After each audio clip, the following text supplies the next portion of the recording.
ആഷിഖ്, യുവാക്കളുടെ പലരുടെയും വീടുകളിൽ സർക്കാർ ജോലി വേണം എന്ന് ആവശ്യപ്പെടുന്നത് നിനക്ക് ഒരു സർക്കാർ ജോലി, ഒരു സ്ഥിര ജോലി വേണമെന്ന് ആവശ്യപ്പെടുന്നതിന്റെ പ്രധാന കാരണം കഴിഞ്ഞ ദിവസങ്ങളിലെല്ലാം വാർത്തകളിൽ നിറയുകയാണ്. കോറോ ഹെൽത്തിൽ ആയിരക്കണക്കിന് ഉദ്യോഗാർത്ഥികളെ, ആയിരക്കണക്കിന് ജോലിക്കാരെ പിരിച്ചുവിട്ട സംഭവം നമ്മൾ കണ്ടു. എനിക്ക് തോന്നുന്നു കഴിഞ്ഞ കുറെ നാളുകളായി പ്രൈവറ്റ് സെക്ടർ ആണെങ്കിൽ പോലും നല്ലൊരു ജോലിയാണ്, എല്ലാവർക്കും പോകാൻ കഴിയുന്ന ഒരു ജോലിയാണ് എന്നുള്ളൊരു സ്വീകാര്യത ലഭിച്ചിരുന്നിടത്ത് നിന്ന് പ്രൈവറ്റ് ജോലി അത്രയ്ക്ക് സേഫ് അല്ല എന്ന് പറയുന്ന ഒരു സ്പേസിലാണ് അത് എത്തിച്ചു നിർത്തിയിരിക്കുന്നത്. വലിയ അപകടമല്ലേ ഇത്? തീർച്ചയായും ഈ ഒരു സർക്കാർ ജോലിയാണെങ്കിൽ അതിൻ്റെതായിട്ടുള്ള ബെനിഫിറ്റ്, അല്ലെങ്കിൽ ഒരു കാലഘട്ടം വരെ നമുക്ക് സേഫായി ജോലി ചെയ്ത് ആ ഒരു ജോലിയിൽ നിന്ന് റിട്ടയറായി തുടർന്ന് പെൻഷൻ പോലുള്ള കാര്യങ്ങളെല്ലാം കൊണ്ട് നമ്മുടെ ലൈഫ് ഓൾമോസ്റ്റ് സെറ്റാണ്. നമുക്ക് നമ്മുടെ ജോലി അല്ലെങ്കിൽ നമ്മുടെ ഫ്യൂച്ചർ എന്നുള്ള ഒരു കാര്യത്തിൽ സംശയമേ വേണ്ട. പക്ഷേ ഈ ഒരു പ്രൈവറ്റ് സെക്ടറിൽ അല്ലെങ്കിൽ ഈ ഒരു കോർപ്പറേറ്റുകളുടെ കീഴിൽ വർക്ക് ചെയ്യുമ്പോൾ നമ്മൾ ഒരു ആദ്യോടെയാണ് ജോലി ചെയ്തത്. നമ്മൾ എന്ന് ഫയർ ചെയ്യപ്പെടാം, നമ്മുടെ ജോലിക്ക് ഗ്യാരണ്ടി ഇല്ല, എന്ന് പുറത്താക്കുമെന്ന്.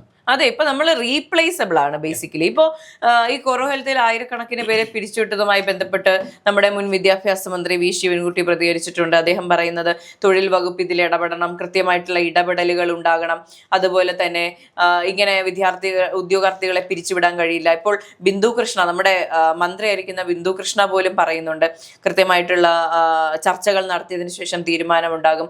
ഇത് ഒരിക്കലും അംഗീകരിക്കാൻ കഴിയുന്ന ഒരു കാര്യമല്ല. ഒന്നോ രണ്ടോ പേരെ ലേ ഓഫ് ചെയ്യുന്നതും ആയിരക്കണക്കിന് പേരെ കൂട്ടത്തോടെ പിരിച്ചുവിടുന്നതും തമ്മിൽ വലിയ വ്യത്യാസമുണ്ട്.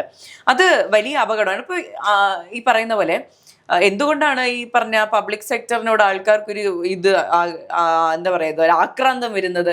ഈ പറയുന്ന പോലെ നാളെ പെട്ടെന്ന് ഒരു ദിവസം നാളെ മുതൽ ജോലിക്ക് വരണ്ടെന്ന് പറയില്ല എന്ന്. പക്ഷെ ഈ ഒരു സേഫ്റ്റി പ്രൈവറ്റ് സെക്ടറിലും ഉണ്ടാകണം. ഒരു വളരെ കോമ്പറ്റീറ്റീവ് ആയിട്ടുള്ള ഒരു വേൾഡ് തന്നെയാണുള്ളത്. അതൊരിക്കലും നമുക്ക് അല്ലാന്ന് പറയാൻ പറ്റില്ല. ഇപ്പൊ ഞാൻ ഇന്ന് ഇവിടെ നിന്ന് സംസാരിക്കുന്നു, നാളെ എന്നെക്കാൾ ഏബിൾ ആയിട്ട് ഒരാൾ വന്നാൽ റീപ്ലേസ് ചെയ്യാൻ പറ്റുന്ന ഒരു സ്ഥലമാണ് ഇവിടെ. പക്ഷെ ഇതിനെല്ലാം ഒരു സേഫ്റ്റി ഉണ്ടാകും. എല്ലാത്തിനും ഒരു സേഫ്റ്റി നെറ്റ് ഉണ്ടാകണം. നോട്ടീസ് പീരീഡോടുകൂടി, അല്ലെങ്കിൽ അടുത്ത ഒരു മാസത്തിനുള്ളിൽ ഇന്ന പ്രശ്നങ്ങളുണ്ട്, അല്ലെങ്കിൽ അടുത്ത 2 മാസത്തിനുള്ളിൽ നിങ്ങളുടെ പെർഫോമൻസ് ഇംപ്രൂവ് ചെയ്തില്ലെങ്കിൽ ലുക്ക് ഫോർ അനദർ ജോബ്, അങ്ങനെ പറയുന്ന ആ ഒരു സാഹചര്യം ഉണ്ടാകണം.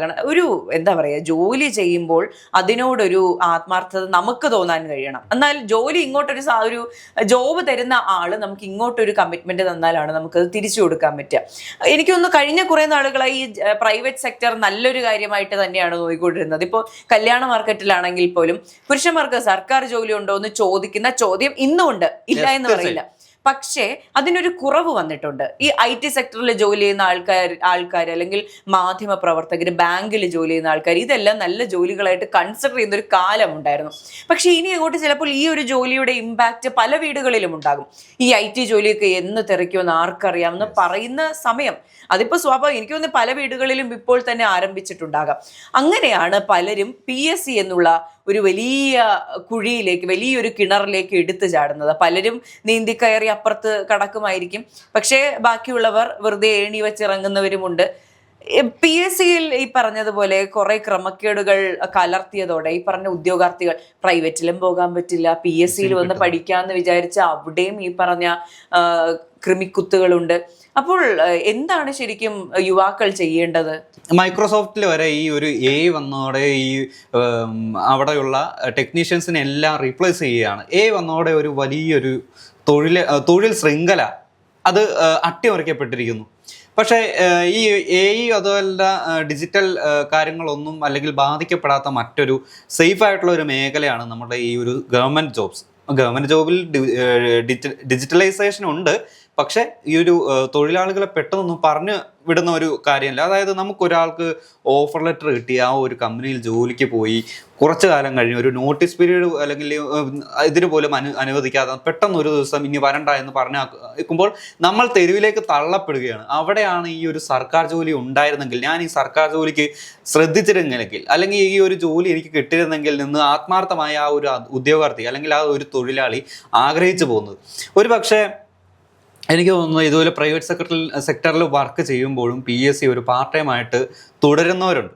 ആ തുടരുന്നവർക്കും ഏറ്റവും വലിയൊരു വെല്ലുവിളിയാണ് ഇപ്പോൾ PSCയിൽ ഉണ്ടായിരിക്കുന്ന ഒരു അട്ടിമറി. അതായത് കൊടി പിടിക്കുന്നവർക്കും അല്ലെങ്കിൽ പാർട്ടിക്ക് വേണ്ടി പോസ്റ്റർ ഒട്ടിക്കുന്നവനും അല്ലെങ്കിൽ അതിനുവേണ്ടി മുദ്രാവാക്യം വിളിക്കുന്നവർക്കും വേണ്ടി മാത്രം ഒരു വഴി ആ PSCയിലേക്ക് തുറന്നിട്ടിരിക്കുകയാണ്. അതുകൊണ്ട് അതിലൂടെ അടയുന്നത് ഈ ഇത്ര മണിക്കൂറുകൾ അല്ലെങ്കിൽ ഇത്ര രാവും പകലും മാത്രം പഠിച്ച് ഇതിനു വേണ്ടി അധ്വാനിക്കുന്ന കുറച്ച് യുവാക്കളുടെ അല്ലെങ്കിൽ അവരുടെ ഈ ഒരു ഏജ് ലിമിറ്റിനടുത്ത് നിൽക്കുന്നവരുടെ ഒരു സ്വപ്നമാണ് കെടുത്തുന്നത്. അതെ, തീർച്ചയായിട്ടും. ഇപ്പോൾ PSCയുമായി ബന്ധപ്പെട്ട ക്രമക്കേടുകൾ അന്വേഷിക്കണം എന്ന് പറഞ്ഞ വലിയൊരു ആവശ്യം പലരും ഉന്നയിക്കുന്നുണ്ട്. നമ്മളടക്കം പറയുന്നുണ്ട്. കഴിഞ്ഞ 10 വർഷങ്ങളായി PSCയിൽ നടക്കുന്ന ക്രമക്കേടുകൾ അല്ലെങ്കിൽ നിയമനങ്ങളെ പറ്റി സമഗ്രമായ അന്വേഷണം വേണമെന്ന ആവശ്യം ശക്തമാണ്. അതോടൊപ്പം തന്നെ ശക്തമാകേണ്ട ഒരു ആവശ്യം എന്ന് പറയുന്നത് ഈ പ്രൈവറ്റ് സെക്ടർ ജോലികളും ഈ പറഞ്ഞ സുതാര്യത ഉണ്ടാകണം, അതുപോലെ തന്നെ അതിനൊരു സെക്യൂരിറ്റി ഉണ്ടാകണം. അതിനും നമ്മുടെ തൊഴിൽ വകുപ്പ് ഇടപെടണം. സംസ്ഥാനത്തിന്റെ തൊഴിൽ വകുപ്പ് എന്ന് പറഞ്ഞാൽ PSCയുടെ കാര്യങ്ങൾ നോക്കാൻ വേണ്ടി ഇരിക്കുന്നതല്ലല്ലോ. ഇപ്പോൾ തൊഴിലില്ലായ്മ നിർമ്മാർജ്ജനം ചെയ്യുക, അതുപോലെ തന്നെ യുവാക്കൾ ഈ പറഞ്ഞ തൊഴിലുകളിൽ സന്തുഷ്ടരാണോ എന്നുള്ള കാര്യം നോക്കുക, മിനിമം വേജ് അനുവദിക്കുക, ഇതൊക്കെ വളരെ ബേസിക് ആയിട്ടുള്ള കാര്യമാണ്. പല ജോലികളിലും ഇപ്പോൾ BDS കഴിഞ്ഞിറങ്ങുന്ന ഒരു ഡോക്ടറൊക്കെ ചിലപ്പോൾ ക്ലിനിക്കുകളിൽ 8,000 രൂപയ്ക്കൊക്കെയാണ് ജോലി ചെയ്യുന്നത്. അതുപോലെ തന്നെ IT മേഖലയിൽ 8,000 രൂപയ്ക്ക് ജോലി ചെയ്യുന്നവരുണ്ട്. മാധ്യമ പ്രവർത്തന മേഖലകളിൽ നമുക്കറിയാം 10,000 രൂപയ്ക്ക് താഴെ ജോലി ചെയ്യുന്നവരെ നമുക്കറിയാം. നമ്മൾ അതുപോലെ തുടങ്ങിയതാണ്.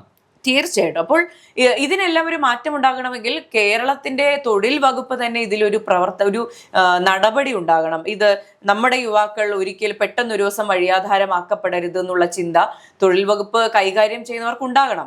അത് മാത്രമല്ല വേഗം മറ്റൊരു കാര്യമുണ്ട്. ഇപ്പോൾ നമ്മൾ പ്രൈവറ്റ് സെക്ടറിൽ അതായത് പ്രൈവറ്റ് ജോലികളിൽ ഏർപ്പെട്ടിരിക്കുന്ന യുവാക്കൾ അല്ലെങ്കിൽ ഈ ഒരു കൂട്ടം യുവാക്കളോ അല്ലെങ്കിൽ ഒരു സംഘം ഇതുപോലെ കടൽ കടന്ന് മറ്റ് നാടുകളിലേക്ക് ചേക്കേറാൻ നിർബന്ധിതരാവുന്നത് എന്തുകൊണ്ടാണ്? ഇതുപോലെ ഈ ഒരു കടൽ കടന്ന് മരുഭൂമിയിൽ ചെന്ന് കഷ്ടതകൾ അനുഭവിച്ച് അവിടെ ജോലി നോക്കേണ്ടി വരുന്നത് എന്തുകൊണ്ടാണ്? ഇതുപോലെ ഇപ്പോൾ പറയുന്ന മേഘ പറഞ്ഞ പോലുള്ള തൊഴിൽ സംരക്ഷിത നിയമങ്ങൾ ഇതുവരെ കേരളത്തിൽ നടപ്പാക്കിയിട്ടുണ്ടായിരുന്നെങ്കിൽ ഇതുപോലെ ഒരു വലിയൊരു കൂട്ടം പഠിക്കാൻ ഒരു കൂട്ടം അങ്ങോട്ട് പോകുന്നു, ജോലി ചെയ്യാൻ വേണ്ടി ഗൾഫ് നാടുകളിലേക്ക് പോകുന്നു, കുറച്ച് പേർ പഠിക്കാനെന്നും പറഞ്ഞ് വിദേശ രാഷ്ട്രങ്ങളിൽ പോയി അവിടെ സെറ്റിലാവുന്നു. ഇതുകൊണ്ട് നമുക്ക് നഷ്ടപ്പെടുന്ന വലിയൊരു യുവ സമ്പത്തല്ലേ കേരളത്തിൽ നഷ്ടപ്പെടുന്നത്? തീർച്ചയായിട്ടും. നമുക്കറിയുന്ന ഇപ്പൊ നമ്മുടെ പേഴ്സണൽ ബന്ധങ്ങളിൽ പോലും ഈ ദുബായിലേക്കും ഗൾഫ് മേഖലകളിലേക്കും മൈഗ്രേറ്റ് ചെയ്യുന്ന ആൾക്കാരുമായിട്ട് സംസാരിക്കുമ്പോൾ അവരുടെ തുടക്ക സംഭാഷണം എന്താണ്? ഇവിടെ നിന്നിട്ട് കാര്യമൊന്നുമില്ലടോ, ഇനി പുറത്തെവിടെയെങ്കിലും പോയി രക്ഷപ്പെടാതെ നടക്കുള്ളൂ. ഇപ്പോൾ ഒട്ടുമിക്ക എല്ലാവരും അങ്ങനെ തന്നെയാണ്. ഇപ്പോൾ ദുബായി എന്നുള്ള കളർഫുൾ ലോകത്തേക്ക് പോയവർ അടിച്ചു പൊളിക്കുമെന്നല്ല, കഷ്ടപ്പെട്ട് തന്നെയാണ് ജീവിക്കുന്നത്. ലൈഫ് സ്റ്റൈലിൽ ഒരു ചേഞ്ച് ഉണ്ടാകും. അവർ യാത്ര ചെയ്യുന്ന വണ്ടികളുടെ പേരുകളിലും കളറിലും ഒക്കെ വ്യത്യാസം ഉണ്ടാകും. ഭാഷകൾ, സംസ്കാരം, എല്ലാം വ്യത്യാസം ഉണ്ടാകും. പക്ഷെ അവരുടെ ജീവിത സാഹചര്യം എന്ന് പറയുന്നത് വലിയ വ്യത്യാസമൊന്നുമല്ല. അതിൽ നിന്ന് കഷ്ടപ്പെട്ട് ജീവിക്കുന്നവർ തന്നെയാണ്. ഇപ്പോൾ പറയുന്നൊരു കാര്യമുണ്ട്. ഇപ്പോൾ UK അല്ലെങ്കിൽ കാനഡയിൽ അല്ലെങ്കിൽ യൂറോപ്പിലെ ഏതെങ്കിലും ഒരു രാജ്യത്ത് അല്ലെങ്കിൽ ഗൾഫ് കൺട്രികളിൽ പോയി ജോലി ചെയ്യുമ്പോൾ കിട്ടുന്ന വേതനം നമ്മുടെ നാട്ടിൽ കിട്ടുമെങ്കിൽ ഈ കുട്ടികൾ പോകുമോ? ഇല്ല, ഒരിക്കലും ഇല്ല. ഈ ലൈഫ് സ്റ്റൈല് നമ്മുടെ നാട്ടിൽ കിട്ടുമെങ്കിൽ പോകുമോ? ഇല്ല. അതിന് ദീർഘവീക്ഷണമുള്ള സർക്കാർ ആയിരിക്കണം. ദീർഘവീക്ഷണമുള്ള ഒഫീഷ്യൽസ് ഭരിക്കുന്ന വകുപ്പുകൾ ഉണ്ടെങ്കിൽ ഈ പറഞ്ഞ കാര്യങ്ങൾക്കെല്ലാം മാറ്റമുണ്ടാകും. ഇന്നോ നാളെയോ മാറ്റമുണ്ടാകണം എന്ന് വിചാരിച്ചല്ല പുതിയ പദ്ധതികൾ കൊണ്ടുവരേണ്ടത്. അടുത്ത 20 വർഷം ഇത് ഔട്ട്ഡേറ്റഡ് ആകാതെ നിൽക്കേണ്ട ഒരു പദ്ധതി ആയിരിക്കണം ഇതെന്ന് മുൻകൂട്ടി കണ്ടുകൊണ്ട് മുന്നോട്ടിറങ്ങിയാൽ മാത്രമേ ഇതിനൊക്കെ ഒരു മാറ്റം ഉണ്ടാകുള്ളൂ. നമ്മുടെ ഇപ്പോൾ UK എപ്പോഴാണ് പുതിയ വിദ്യാർത്ഥികൾ മൈഗ്രേറ്റ് ചെയ്ത് തുടങ്ങിയത്? അവിടെ ബ്രെക്സിറ്റ് സംഭവിച്ചു. അവിടുത്തെ സാമ്പത്തിക സ്ഥിരത നശിച്ചിരുന്ന സമയത്താണ് അവർ ഈ പറഞ്ഞ സ്റ്റുഡൻസിനായിട്ട് വാതിൽ തുറന്നു കൊടുക്കുന്നത്. അപ്പോൾ പല കോണ്ടിനെന്റ്സിൽ നിന്നും പല രാജ്യങ്ങളിൽ നിന്നും കുട്ടികൾ മൈഗ്രേറ്റ് ചെയ്ത് UK ഇറങ്ങാൻ തുടങ്ങി. അപ്പോൾ അവിടെ ആൾക്കാരെത്തുന്നു, പണം എത്തുന്നു, അവരുടെ ഇക്കോസിസ്റ്റത്തിലേക്ക് മണി ഒഴുകുന്നു. അപ്പോഴവിടെ ഒരു വ്യത്യാസം വരുന്നു. ഇതേ സാധനം എന്തുകൊണ്ട് ഇന്ത്യയിൽ പറ്റുന്നില്ല? അത് നമ്മുടെ ഇന്ത്യയിൽ പ്രാവർത്തികമാക്കണമെങ്കിൽ ഈ പറഞ്ഞ ദീർഘവീക്ഷണം ഉണ്ടാകണം. ഇൻ ദ ഫസ്റ്റ് പ്ലേസ് ഇവിടെ ഉള്ളവർക്ക് ഈ പറഞ്ഞ സുരക്ഷിതത്വം ഒരുക്കിയാൽ മാത്രമേ മുന്നോട്ട് എന്നുള്ളൊരു വഴി തുറന്നു കിട്ടുള്ളൂ.